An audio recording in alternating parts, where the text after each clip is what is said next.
Yeah, let's get back to this. Also for the last question, किसी ने question पूछा था, अब मैं क्वेश्चन ही भूल गई हूँ।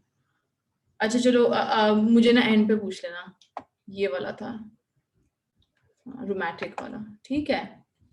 ओके, अगले पे चलते हैं। ये है हमारे पास सप्ली 2018। ओके जी, तो आप लोगों ने पहला कर लिया है, दूसरा वाले तीसरा वाले चौथा। Okay, a 9-month-old baby। ओ हाँ जी, लास्ट पार्ट नहीं किया था इसलिए मेरे दिमाग में था।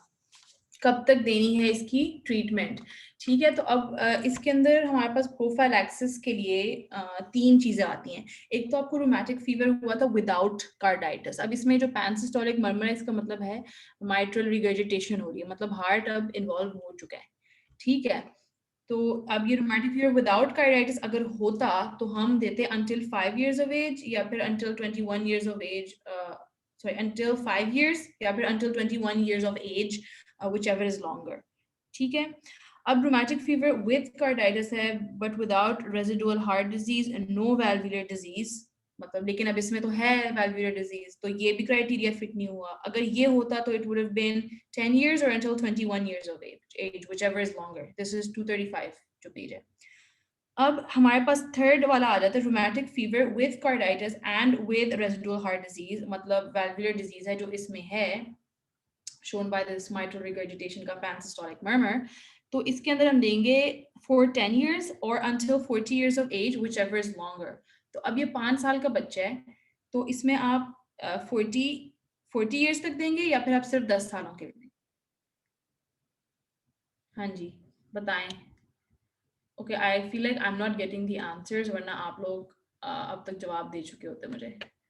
Just send the answer to everyone.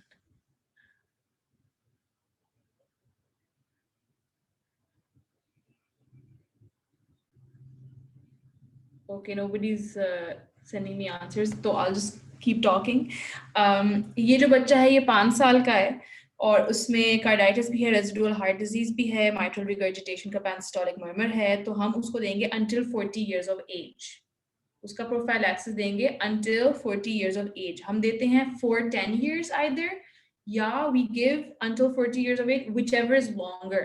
तो इसमें longer हमारे पास क्या होगा, until 40 years, कितने साल बनेगा, 35 years of prophylaxis बन जाएगा, ठीक है। ओके, तो ये हो गया इसका लास्ट पार्ट। अगला पेपर है सप्ली 2018 वाला। A 9-month-old baby, a 9-month-old baby weighing 10 kg has been admitted with history of loose motions, vomiting, and fever for the last 2 days. On examination, he is lethargic, not taking anything orally, and anterior fontanelle is depressed. Pulse is 140, which is low volume. And list 4 common organisms of his illness. लो जी, क्या हमने सोचा था ये क्या हो गया?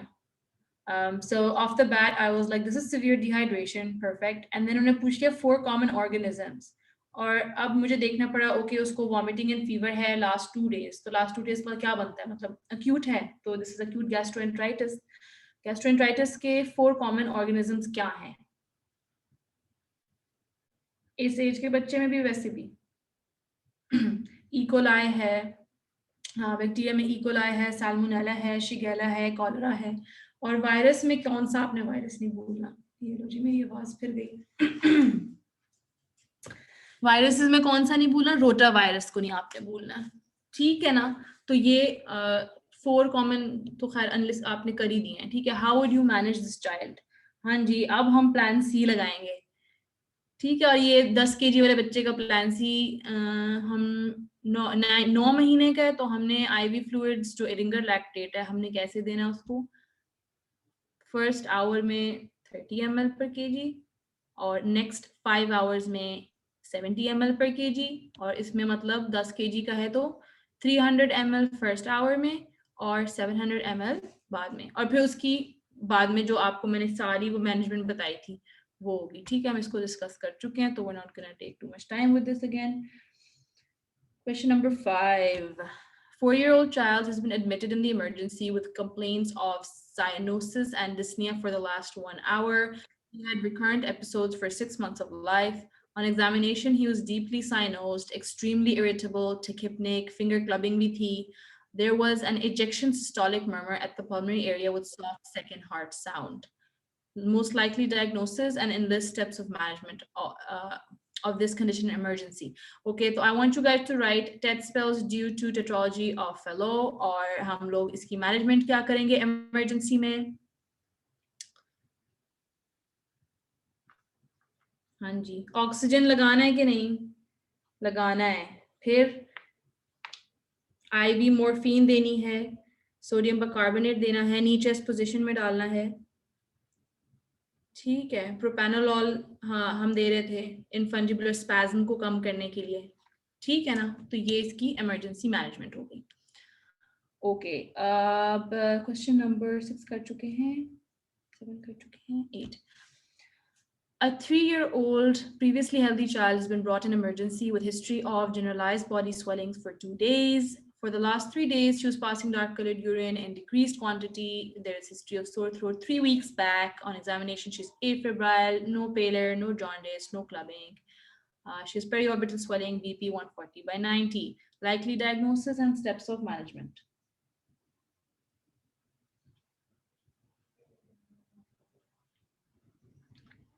हाँ जी, 3 weeks back sore throat हुआ, अब वो इस तरह प्रेजेंट करिए हमारे पास. हाँ जी, acute post-streptococcal glomerular nephritis.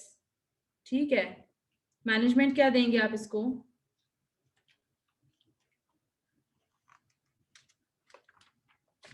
एक तो आप हमेशा याद रख लें, एक जनरल मैनेजमेंट याद रखें और एक स्पेसिफिक. ठीक है, जनरल में वही बेड रेस्ट देना है, आपने उसको कुछ डाइटरी क्या कहते हैं रिस्ट्रिक्शंस देनी है. ठीक है, इसके अंदर आप फ्रूट जूसेस और इस तरह अवॉइड करेंगे और सोडियम को भी थोड़ा अवॉइड करेंगे. ठीक है, स्पेशली अगर हाइपरटेंशन हुई पड़ी है जो इसमें है. उसके अलावा फिर अब उसमें स्पेसिफिक में आ जाते हैं मैनेजमेंट में. आपने एंटीबायोटिक क्या देनी है, बेंजाइल पेनिसिलिन देनी है. फिर उसको ओलिगोरिया जो हो रहा है उसके लिए क्या कहते हैं, एक तो आपने इनपुट आउटपुट मॉनिटरिंग करनी है, उसको फ्लूइड्स भी देने हैं आपने. ठीक है, और आपने उसके एबीजीज करा के उसके जो मेटाबॉलिक इश्यूज है ना उसको आपने सही रखना है. अगर हाइपरकैलेमिया हो रहा है उसको ठीक करना है. अगर उसका जो मेटाबॉलिक एसिडोसिस अगर हो रहा है तो सोडियम बाइकार्बोनेट देना है. ठीक है, सो ऑल दीज थिंग्स. उसके अलावा इसकी कुछ है कि अगर उसको लेफ्ट वेंट्रिकुलर फेलियर हो रहा है, इसमें तो फिलहाल नहीं लग रहा कि उसको हो रहा है, बट अगर उसका लेफ्ट वेंट्रिकुलर फेलियर हो रहा होता तो आप वही ऑक्सीजन देते, रिस्ट्रिक्ट करते सोडियम फ्लूइड इनटेक, और वो डाइजॉक्सिन देते पेशेंट को, डायरेटिक्स देते, कंट्रोल करते बीपी को. ठीक है, विद एस इनहिबिटर्स और व्हाटएवर, सॉरी विद हाँ एस इनहिबिटर के अंदर क्या देते हैं बच्चों में, ये देते हैं calcium channel blocker, I think nifedipine वगैरह देते हैं. ठीक है ना. हाइपरटेंसिव अगर एंसेफेलोपैथी हो जाए तो okay, this is too much detail. I think this is sufficient इसकी बेसिक मैनेजमेंट के लिए. ठीक है ना. Okay, question number 9. A 6-month-old baby weighing, feel like you guys have done this, हैं? चलो कोई बात नहीं. 4.5 kgs has been admitted in emergency with complaints of respiratory distress, reluctance to feed for last 1 day.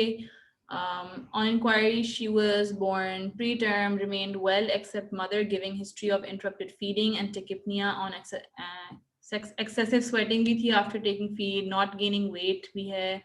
Examination, tachypnic child having heart rate of 160, bounding pulses without central cyanosis. Findings of examination, fine crepitations at the bases of lungs along with continuous murmur at left upper sternal border. Continuous murmur at left upper sternal border. Shabash. I'm so happy you guys said PDA. Yes. ठीक है, this is patent ductus arteriosus and I'm glad you guys got that. So let's just see. Fine crepitations. Heart rate ज्यादा. ठीक है, PDA है. How will you investigate? Chest X-ray करवा लें. उसके ऊपर आपको एक वो डबल, एक सेकंड मुझे वर्ड भूल गया, मुझे बुक खोलनी पड़ेगी. जो एट्रिया ना उसका डबल शैडो आता है, उसको कुछ कहते हैं, एक वर्ड है उसका जो मुझे अब दिमाग से निकल गया। It says left atrial, हाँ double contour of the right heart border होता है, ठीक है। ये आपके पास chest x-ray के ऊपर आएगा। chest x-ray लिया, left atrial enlargement हो सकती है, double contour of right heart border नजर आएगा। ECG के ऊपर आपको hypertrophy पता चल सकती है, it could be either left ventricular hypertrophy या right ventricular।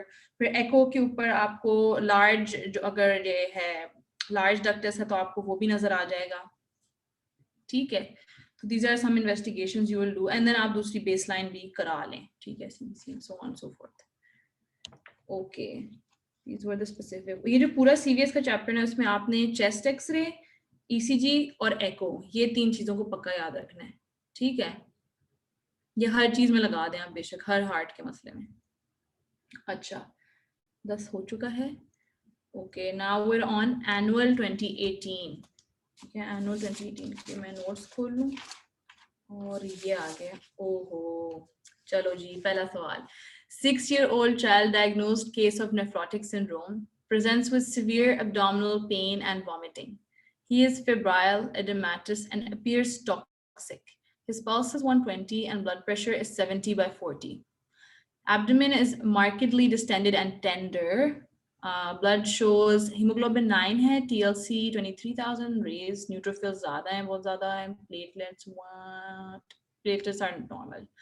तो TLC raised है, abdomen उसका distended और tender है, toxic look है, shock में वो जा रहा है, nephrotic उसको है, yes. Somebody has answered absolutely correct. This is spontaneous bacterial peritonitis.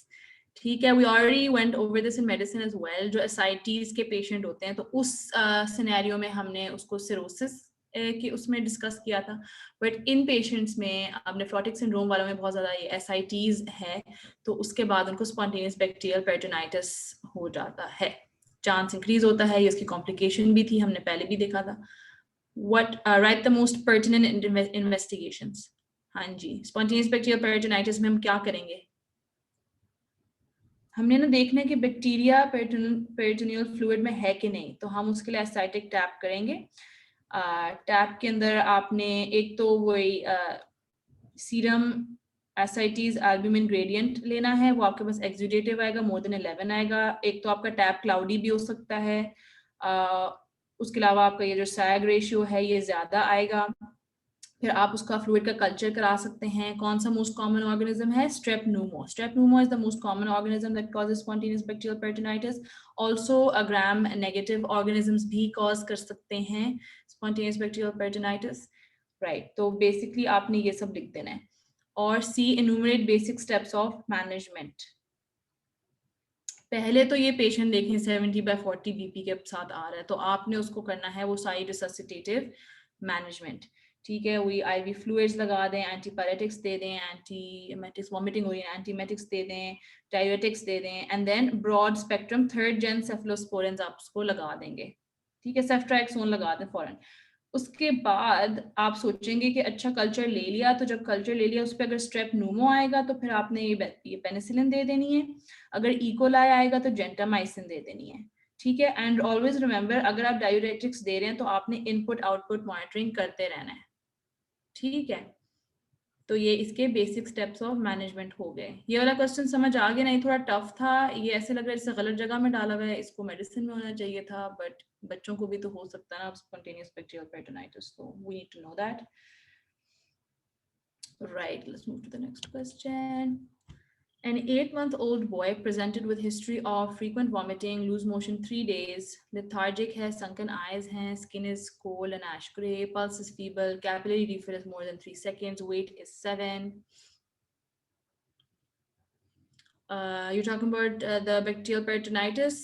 वो ना nephrotic syndrome के बाद complications वाले part में दिया हुआ है, तो यू कैन से हाँ, ठीक है। अच्छा, ये वाला बताएं इस बच्चे को क्या हो रहा है? परफेक्ट, सिवियर डिहाइड्रेशन है, give treatment plan, plan C देंगे, आपने वो सब देख लेना है। Enumerate preventive strategies of this disease. हाँ जी, प्रिवेंटिव स्ट्रेटजीज जो है ना हमारे पास, बेसिकली उसको गैस्ट्रोएंटेराइटिस हो रहा है, और उसकी ये है कि एक तो ब्रेस्ट फीडिंग आप कराएं, सोल ब्रेस्ट फीडिंग होती है up to like about 4 to 6 months, and then उसके बाद वीनिंग का पीरियड शुरू हो जाता है और अप टू 2 years आपने ब्रेस्ट फीडिंग करानी है। फिर जो वीनिंग जब आएगी तो प्रॉपर सैनिटरी फूड, वो क्या कहते हैं, सैनिटरी मेथड्स यूज करें, हैंड वॉशिंग करें before feeding the baby, preparation of food के अंदर साफ सुथरी चीजें यूज करें। फिर आप जिंक सप्लीमेंट्स दे सकते हैं। Zinc supplements decreases the chance of gastroenteritis. उसके अलावा हमारे पास वैक्सीनेशन आती है, रोटा वायरस की है और हमारे पास कॉलरा की है, मैं लिखा हुआ है, हाँ कॉलरा वैक्सीन भी है। ठीक है, तो आप रोटा, वैसे कॉलरा की कॉमनली नहीं देते बट रोटा वायरस वैक्सीन जरूर आपने देनी है। ठीक है, तो हमारे पास क्या गया, ब्रेस्ट फीडिंग, फिर फीडिंग से रिलेटेड आपने सारी जो साफ सुथरी चीजें रखनी है, फिर वैक्सीनेशन होगी, फिर जिंक सप्लीमेंटेशन हो गए। तो these are some preventive strategies ताकि बच्चों को गैस्ट्रोएंटेराइटिस ना हो। ठीक है, ओके 6 हो गया था, 7 हो गया था, 8 हो गया था। A 2-year-old girl presented with history weakness of left side of body. She is cyanosed since age 6 months. Oral propranolol pe hai since then. She is afebrile, had heart rate 110, has grade 4 clubbing. Okay. She has left side hypertonia and hyperreflexia. Have you guys discussed this? I don't know. Okay. There is no sign of meningeal irritation. Serious examination revealed systolic murmur in left third intercostal space. X-ray chest showed elevated cardiac apex with reduced pulmonary vascularity. What is the most likely diagnosis? Okay, off the bat आपको क्या पता चल गया कि underlying उसको क्या चल रहा है?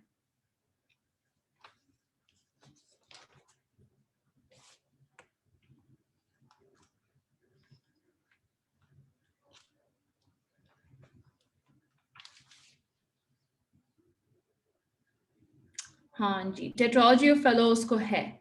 ठीक है, वो साइनोज्ड है, मतलब साइनोज का मैंने आपको क्या कहा था, अगर हार्ट का मसला आ रहा है जो कि इसमें है, हार्ट का मसला है, साइनोज हो गया टेट्रोलॉजी ऑफ फेलो में। ठीक है, Stolic murmur मिल गया, left intercostal, third left intercostal space. Let me think about that. Okay. X-ray chest showed elevated cardiac apex with reduced pulmonary vascularity. ठीक है. Okay, she now, okay, पहले उसको हमने establish कर दिया she has tetralogy of Fallot और उसके लिए वो propranolol ले रही थी.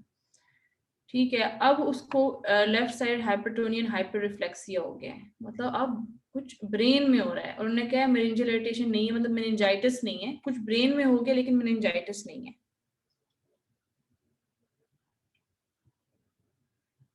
हाँ जी, कॉम्प्लिकेशंस क्या थी टेट्रोलॉजी फ्लो में रिलेटेड टू द ब्रेन? आपने एक चीज याद की होगी कि लेस देन 2 years के अंदर सेरेब्रोवास्कुलर एक्सीडेंट, सेरेब्रल थ्रोम्बोसिस हो रहे थे और मोर देन 2 years के अंदर हमारे पास ब्रेन एब्सेस कॉमन थे।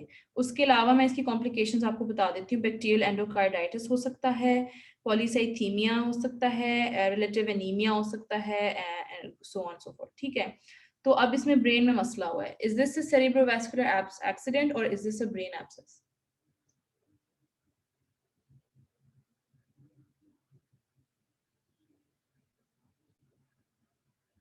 Yes, ठीक है.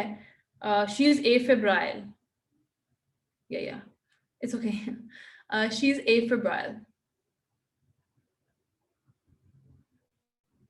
Yeah, so she's had a cerebrovascular accident. So what is the most likely diagnosis? You're going to write cerebrovascular accident as a complication of tetralogy of Fallot. What investigations are required to reach the diagnosis? CVA के लिए क्या करते हैं?